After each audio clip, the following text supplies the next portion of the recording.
The United Kingdom has become a mere shadow of the nation that gave us freedom of speech, freedom of the press, a host of other rights that we take for granted but probably should not take for granted. Nobody knows that better than Tommy Robinson. In May of this year, he was arrested for attempting to cover the trial of a sexual grooming gang in the UK. For speaking out loud on the sidewalk, he was taken to prison. With barely any time to muster a defense, he was tried and sentenced to 13 months in jail. Now, after more than 2 months behind bars in solitary confinement, during which time he was attacked by journalists in the UK, almost nobody defended him. But tonight he has been released on bail after winning an appeal. Tommy Robinson joins us now for his first and only interview. Tommy Robinson, thank you very much for agreeing to talk to us. I know that you've spent the last 2.5 months by yourself in a cell, so you're probably feeling a little bit bewildered to be out. Tell us what it was like for you behind bars. For me, behind bars, the way I was treated, I was taken to a prison with quite a low Muslim population. What I'm known for is criticising Islam, so there's been many planned attempts to murder me and kill me in this country. I was taken to a prison with a low Muslim population of 7%, where things were relatively normal. I was separated from other prisoners, but the prison officers made sure they opened my doors multiple times during the day, and they took me out to play pool and snooker with themselves. I was then taken from that prison and transferred to another prison. And I was transferred to the prison with the largest Muslim population in the UK for a CCAT prison. I was then put on solitary confinement, where I spent 2 months not seeing or speaking to anybody, and they used the reason that I was in danger.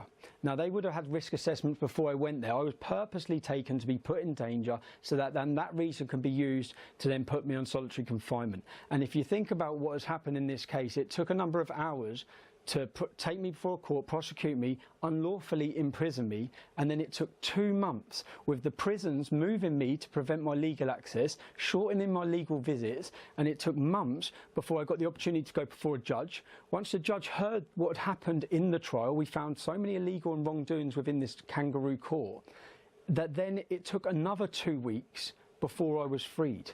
And to be honest, this whole encounter, if you talk about, I haven't eaten. I've lost nearly 40 pounds in prison. I had 1 tin of tuna and a piece of fruit a day. I was supposed to be in Her Majesty's prison service, not Guantanamo Bay. I couldn't open my windows because I was having excrement and spit put through them. I believe this whole process, and Tucker, this isn't the first. Excuse me, I'm sorry to interrupt, but who was putting excrement through your window and spit through your window? So my prison cell that I was put in was on the lower level, the ground level, which it didn't have to be. So it's on the ground level. So every prisoner would walk past my cell window, everyone as they walk out. So when my windows were open, every prisoner's walking past. The mosque for the prison was directly opposite my cell. So every time, and we've had huge heat waves, I was literally drenched day to day, and I had excrement and spit thrown through the doors, through my windows. So in the end, I had completely blocked up windows, had to block up all of my cell windows. And all of this, when I say this, to a lot of people around the world, this current case, and the world has watched it, has shocked them. For me, this has been nothing new. There's some things I have not spoke about in the past, where in 2012, I spent 5 months on solitary confinement in the British prison. This goes against every human right and every law. I spent 5 months on solitary. When I come out, I was diagnosed with a form of post-traumatic stress disorder. I've never spoke about that publicly because I don't want to insult members of the military who have witnessed war and try and compare being locked in a cell and on solitary confinement to that. But my medical records are fully aware, that the authorities are fully aware of them, the government are fully aware of them, the prison service are fully aware of them. They know what that did to me. They know what I went through after that. But I guess, may I interrupt you? I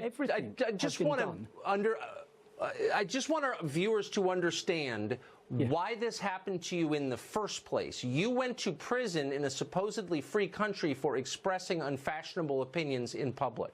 Did you, with this last round, you've been in jail for 2 months, did you hit anybody? Did you steal anything? Or did you say something the government didn't like?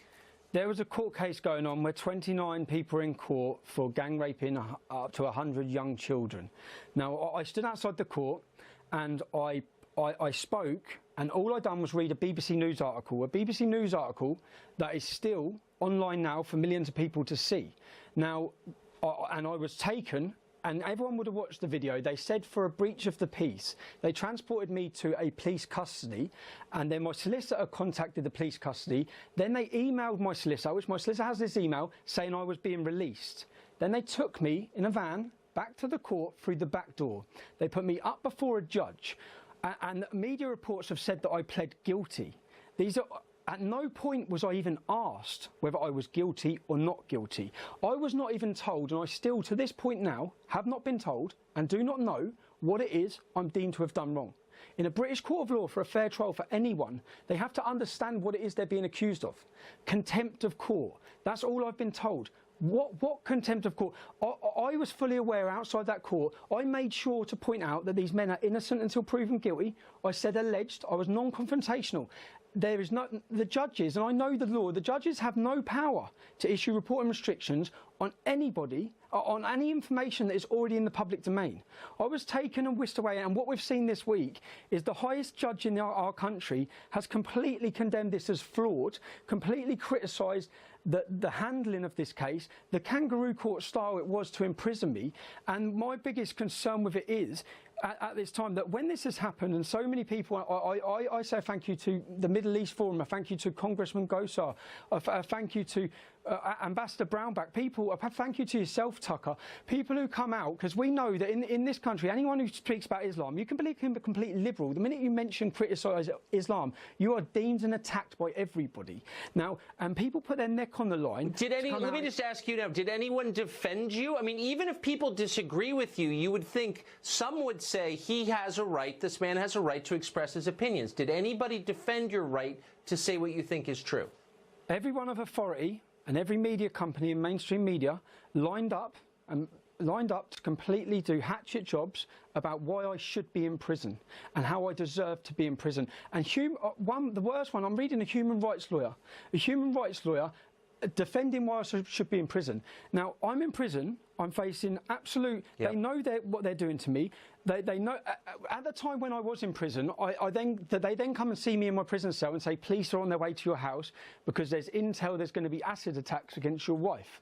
Now, I'm sorry, Tommy. We're out of time, okay. And on that sad note, I wish you good luck in recovering from this and on the time you're going to take off. And I just want our viewers to understand that this has happened in a country that we believed was free, and without our vigilance, it could happen here. That's not hysteria. It's real. Tommy Robinson, thank you very much. Yeah. Thank you. Thank you. Paul Manafort's trial just wrapped up its third